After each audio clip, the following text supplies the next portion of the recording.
SVG-TV News for Monday, February 24th, 2025. I am Jennifer Richardson with the details. President of the SVG Teachers Union, Oswald Robinson, announced today that the SVG Teachers Union and the Public Service Union will be taking the vaccine mandate case to the Privy Council. At a joint press conference with the Public Service Union today, Robinson stated that after meeting with members, they decided to pursue the matter to the highest court in the land to seek justice for aggrieved workers. Government know and the general public that this matter will proceed to the Privy Council. Our membership would have already made that decision. We have that mandate, and we are going to carry it out with dignity, with pride, as true patriots of our Vincentian and Caribbean civilization. This is another demonstration, another manifestation that we are committed to justice and equal rights, and we will stand tall to defend all fundamental rights and freedom. We're not going to allow the government to re-enslave us. We are not going to allow any dictators to determine our destiny. According to Robinson, the union's legal team has begun the process of filing, as they have 21 days within which to do so. Council would have already begun the process. The first draft has already been completed, and the application for leave of the Court of Appeal. And we are committed to meet the 21 days deadline. So this matter the process has already started. And this is good news for the populace. This is good news for the Caribbean, the rest of the world. Because as my brother said, this has a long-term effect. The precedent has been set, and we need to go to get to the final Court of Appeal to have this matter reviewed in the interest of all. President of the Public Service Union, Elroy Boucher, maintains that the vaccine mandate was a draconian measure taken by the government of SVG. He noted that discussions by a panel of regional lawyers regarding the Eastern Caribbean Court of Appeal's ruling in SVG's vaccine case gave respondents hope. You listen to Dr. Alexis and you listen to the other Queen's Counsel and the other lawyers on the panel, you realize, based on what they have pointed out, because they are convinced that Justice Wallbank, to express his dissent in judgment that strongly, you realize that there is hope there, and it may very well be, and I really would have arrived at that conclusion myself, may very well be that the majority appeal justices would have gotten it wrong. And therefore, his advice is take it all the way to the Privy Council, because you need a final pronouncement, especially the implication this has for the Caribbean. At today's press conference, there was no representation from the SVG Police Welfare Association. On January 12th, the Eastern Caribbean Court of Appeal ruled 2-1 in favor of the government in the vaccine mandate case. Prime Minister Dr. Ralph Gonsalves has stated that they are not gloating about the victory and that they do not have a problem with unions taking the matter to the Privy Council. Hospital Administrator Dr. Grace Walters was officially selected as a candidate to contest the North Windward seat on the ruling Unity Labour Party ULP ticket in the upcoming general elections. The selection process was held last evening during the party's North Windward conference held at the Sandy Bay Primary School. The screening committee for the constituency was also selected. Dr. Walters, who is the hospital administrator at the Milton Cato Memorial Hospital, had the full support of the government ministers and other officials who were present at the conference. In her maiden speech following the nomination, Walters expressed her happiness and gratitude to the people of North Windward for their support over the years. She noted that while she initially wasn't planning to run for political office, she now feels that the time is right to do so. People of North Windward, I say a heartfelt thanks to you. You've been my motivation in everything I have done. You have supported me. You have encouraged me all the way.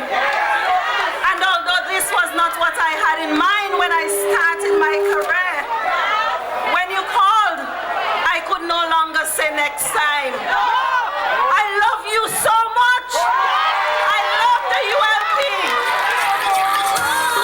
I love the ULP because of its policies. Love you. We love you.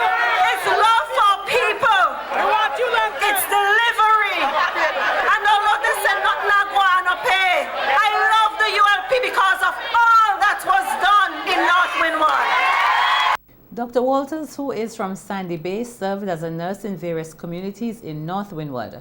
She addressed concerns about her residents not being in Sandy Bay, which had been questioned by some individuals. I heard there's some going around saying, oh, she not live at Sandy Bay. Well,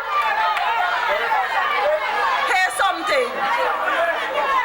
It is no secret that I have lived in Kingston for a number of years. I work in Kingston, right? I also lived in Langley Park when I was working in Georgetown. Yeah? I return every weekend for church in Sandy Bay until the volcanic eruption damaged our church. They whisper this because they want you to believe and to instill fear in you that you will not have access to me, that I have abandoned you. Never, never. My body may reside in Kingston, but my heart and soul is Dr. Walters' name will now be forwarded to the screening committee of the Constituency Council, after which it will be sent to the ULP Central Executive for ratification. Dr. Walters has been endorsed by current Member of Parliament for the North Windward constituency, Montgomery Daniel. Speaking at the conference, Daniel urged members to rally behind the new candidate. Intend to offer to Grace Walters all of the support that she needs. I intend to work with her as a partner in this business because I want to see this constituency. I want to see this constituency remain Labour, Labour, Labour, Labour.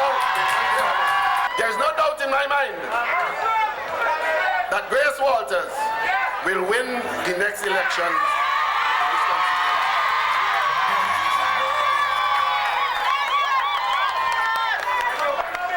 A number of persons are attracted to Grace Walters to be their next representative whenever the elections are called.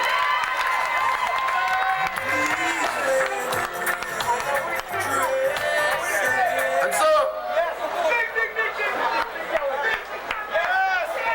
I want to say to you, Grace will continue the work that I have done in this constituency. Leader of the Unity Labour Party, Prime Minister Dr. Ralph Gonsalves, spoke highly of Grace Walters while also thanking Daniel for his contribution. Gonsalves stated that once elected, Dr. Walters will be appointed Minister of Health, a position for which she is highly qualified. That Grace Walters has been serving all her life. And she's not interested in status. She got it already. She don't have to impress any set of middle-class people in town. She don't have to represent anybody, whether from Friday, Saturday, Sunday, or Monday.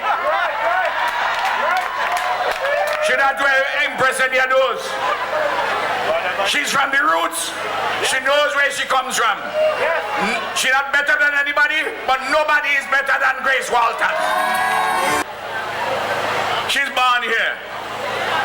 Her navel string buried here. She cut her holes at her navel string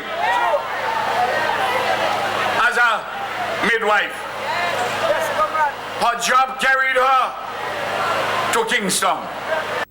Meanwhile, the opposition New Democratic Party held an office opening ceremony on Saturday evening for Andrew John, the candidate selected to contest the South Windward seat on the party's ticket in the upcoming general election. In his address, John, an educator, stated that the opening of his office is part of their march to victory in South Windward. I was launched in March of 2024. I've been up and about in this constituency. And I have seen your support, not just for me, but for the NDP, grow and continue to grow. And I applaud you for that, for recognizing the need for change in South Windward.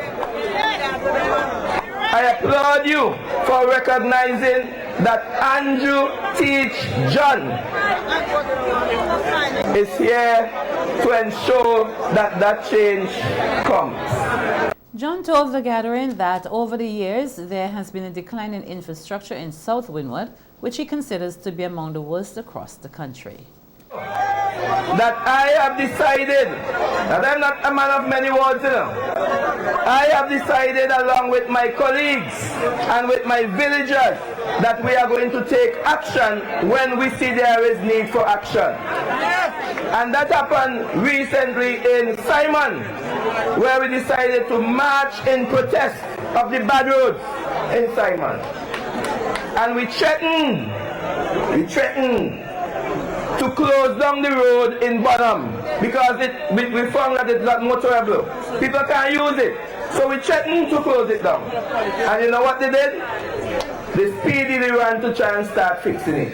But that's not going to change the mind of the people, you know.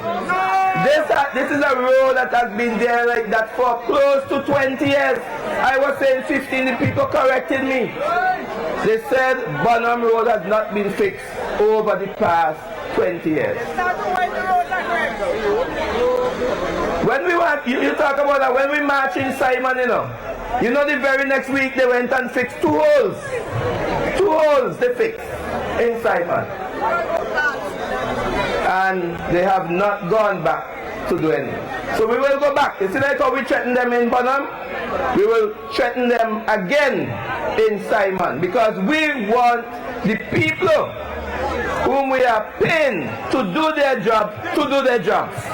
Incentivizing farming and pushing for tourism and sports development in North Leeward are some of the plans in the pipeline by the NDP's candidate for North Leeward, Dr. Kishore Shallow. In an interview with SVG-TV News, Dr. Shallow stated that he feels he has been on the ground listening to the needs of the people, noting that not enough is being done in the constituency. On the other hand, there's a sad side in hearing people, the challenges, the cries of the people, the rejection the people have faced over the years. You know, there's not enough happening in North Leeward. I'm tempted to say there's nothing at all happening in North Leeward, but I would say there's certainly not enough. There are tremendous opportunities for development, agriculture, something that has been lagging behind for ages. Tourism, almost non-existent. If one of the most beautiful sites in the entire world, I believe, is Cumberland. And if you look at what could be done there. Dr. Shallow added that there are many missed opportunities that could be introduced in the constituency which would benefit the people. To get the people together. So, for example, simple things like creating, sensitizing people in the area, how they could capitalize on tourism, and fixing areas. So, the jetty at Cumberland, there's a jetty there that is shaking. All right, when you see the yachties come off their yachts, you have to be climbing up on the jetty. Fixing those simple things, you would surprise of the impact. And by creating a greater buzz in tourism, whether it's in Cumberland or Chumka Bottom Bay or Shatterbile on the beach and so on. And these are the areas around Darkview we could do with some improvement. managing all these things in a more prudent manner would automatically, instantly create opportunities. According to Dr. Shallow, he has been able to implement some of his plans on a small scale, but once in government, he will be able to do more. No, I'm already assisting in areas, and I could say the same for all my colleagues on the NDP side, that from our own personal resources, we have been implementing some things. There's some limitations, of course, because we're not in government, but once we are elected, then it would give us even more opportunities to do these things on a national scale. I believe that instantly on being elected, we'll see an elevated sense of level of confidence, that we'll see greater investment in places like North Leeward and throughout St. Vincent and the Grenadines. And so you'll also simultaneously see more opportunities for employment. You'll see farmers, young people getting into farming because we offer them incentives, right? And we are not telling you we're going to do these things overnight, and that is a mistake that no one should make, that these are not going to be the very first week you see boom, and St. Vincent to transform. We are going to take time. We have to go to some process of consultation with our citizens to find out what priorities they see. And like I said, there's some low-hanging fruit, there's some not going to take a little longer, and that is the reality. The Ministry of Tourism, Civil Aviation, Sustainable Development and Culture, in collaboration with the Garifuna Heritage Foundation, launched the National Heroes and Heritage Month activities earlier today under the theme, Appreciating Our Identities, Preserving Our Heritage with Pride. David Daki-Williams, president of the National Garifuna Foundation, said that with each year of celebration, he has witnessed an increase in commitment to honoring Heroes and Heritage Month. He emphasized the importance of recognizing the contributions of national hero Joseph Chatoyer and the preservation of the Garifuna culture. Our two flagship events are the International Garifuna Conference and the school's Garifuna Folk Festival. The conference takes place between the 11th and 13th of March, and a week before that, the school's Garifuna Folk Festival. And that takes place right here at Victoria Park. It is a festival where we ask schools to prepare performance pieces on the theme or on a theme associated with the Garifuna heritage and the Garifuna culture. And I think this is the 10th. This is the 10th edition of that festival. And every year it seems to be getting bigger.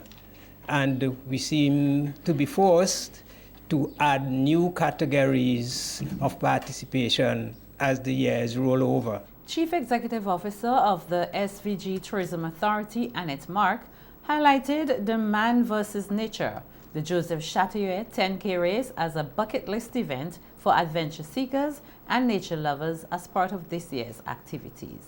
Of our Man versus Nature, and I will say it again, Joseph Chatoyer's world's most extreme 10K challenge. The run will take place on Sunday, the 16th of March, 2025 at 3:30 p.m. from Cumberland to the Richmond Eco Park. There are three main categories. The elite category for athletes. This category includes it's for both international and local competitors who will race for prize money, and there will be a cost for registration for this category. There's an adult category which is somewhat separate because it really is for the local competitors who want to race for the prize monies or who just want to have the experience. There's an under 18 category for young competitors who also could choose to race for the prize monies, but who will mainly participate for the experience. Senior Marketing Officer with the SVG Tourism Authority, Caricia Taylor, said another key component of this year's celebrations is the experiential tours, which will offer visitors an opportunity to gain a deeper understanding of Vincentian culture and heritage. Leeward Experiential Tour 2025. This event invites you to take a drive, feel the vibe as Cumberland Valley comes alive. On Saturday, March 15th, from 10 a.m. to 5 p.m., and we're offering more than just a scenic journey. It is an opportunity to dive deep into the heart of St. Vincent and the Grenadines. This is not traditional tourism. It's about meaningful connection, connecting with our history, our people, and our vibrant culture in ways that are genuine and unforgettable. Experiential travel goes beyond sightseeing. It is about creating moments that resonate and leave a lasting impression. The Leeward Experiential Tour brings this vision to life with rich cultural experiences. Meanwhile, Chief Executive Officer of the SVG Tourism Authority, Annette Mark, said the month-long activities for Heroes and Heritage Month are expected to lead to a spike in sports tourism. An event like Man vs. Nature, Joseph Chattery, World's Most Extreme 10K Challenge presents a major opportunity for continued sport tourism development in St. Vincent and the Grenadines. Benefits which include economic growth and revenue generation for local businesses, with increased visitor arrivals in St. Vincent and the Grenadines, and this includes benefits to taxi operators, hotels, tour operators, and restaurants. I could go on. Increased awareness of St. Vincent and the Grenadines is another benefit, as the destination will be known for extreme tourism for adventure seekers and health and wellness, and a health and wellness haven. As the month-long celebrations unfold, both locals and visitors are encouraged to take part in a variety of events, including cultural exhibitions, traditional music and dance performances, and educational workshops. National Heroes and Heritage Month is commemorated in March annually to celebrate and recognize Vincentians who have made significant contributions to the development of St. Vincent and the Grenadines, as well as bring awareness about our cultural heritage. The month-long celebrations also acknowledge traditional and historical elements that contribute to the Vincentian way of life.